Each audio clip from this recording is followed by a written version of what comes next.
प्राजक्ता माळी मालिका आणि सिनेमांमधून प्रेक्षकांच्या भेटीला येणारी ही अभिनेत्री, पण नुकतीच प्राजक्ता एका पत्रकार परिषदेतून समोर आली। याचं कारण भाजपा आमदार सुरेश धस यांच्याकडून प्राजक्ताच्या नावाचा झालेला उल्लेख।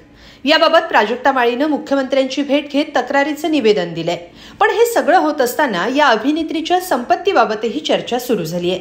प्राजक्ता माळीने अभिनय क्षेत्रासोबतच व्यावसायिक म्हणूनही कमी वेळेत अधिक यश मिळवलंय। त्यामुळे प्राजक्ता माळी आज लाखो रुपये कमावते, त्यामुळे तिच्याकडे कोट्यवधींची संपत्ती आहे अशी माहिती आहे। पण प्राजक्ताची पहिली कमाई किती होती, आज घडीला तिचं मानधन किती आहे आणि तिने सुरू केलेले व्यवसाय कोणते आहेत आणि त्यातून ती किती रुपये कमावते, हे सगळं जाणून घेऊया या व्हिडिओतून।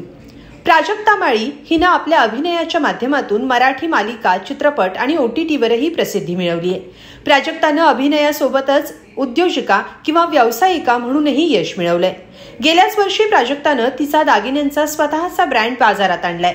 प्राजक्त राज असं या दागिन्यांच्या ब्रँडचं नाव आहे। यासोबतच प्राजक्ता माळीचं स्वतःचं फार्म हाऊस आहे, जे ती काही शुल्क आकारून राहण्यासाठी देते। हे सगळं पाहूया, पण आधी पाहूया प्राजक्ताला पहिली कमाई किती मिळाली होती। प्राजक्ता माळी अगदी शाळेत असल्यापासून नृत्याचे कार्यक्रम करायची। प्राजक्ताने पुणे विद्यापीठाच्या ललित कला केंद्रात भरतनाट्यममधून BA MA शिक्षण घेतलंय। तिला भरतनाट्यमच्या उच्च शिक्षणासाठी सांस्कृतिक मंत्रालयाने शिष्यवृत्तीही दिली आहे। दिली होती। वयाच्या 14व्या वर्षी तिने डान्स रियालिटी शो मध्ये भाग घेतला होता। 2004 मध्ये शाहरुख खान सोबत स्वदेश चित्रपटातही प्राजक्ता झळकली होती।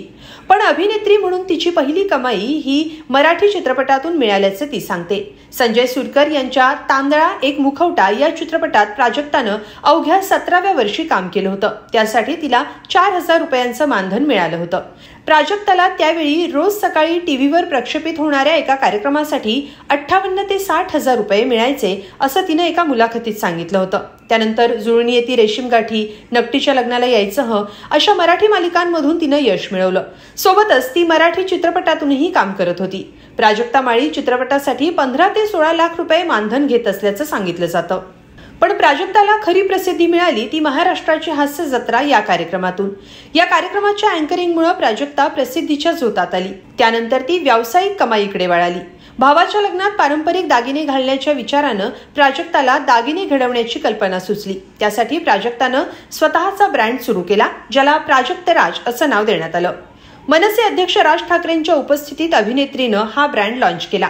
प्राजक्ता माळीनं जानेवारी 2023 रोजी पारंपरिक ज्वेलरी ब्रँड सुरू केला। पारंपरिक दागिने परवडणाऱ्या दरात असल्यामुळे प्राजक्त राज हा ब्रँड अल्पावधीतच लोकप्रिय झाला।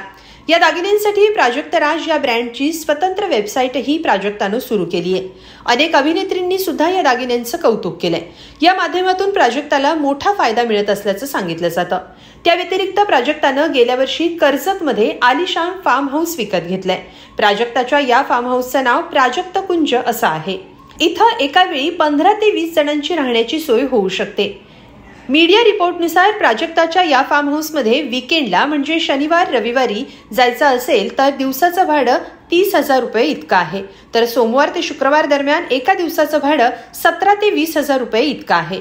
या व्यवसायांच्या माध्यमातून प्राजक्ता माळीची संपत्ती 16 ते 40 कोटींच्या घरात असल्याची माहिती समोर आली आहे। पण यामुळे प्राजक्ता माळी अभिनेत्री ते एक उद्योजिका म्हणूनही यशस्वी झाल्याचं सांगितलं जातं।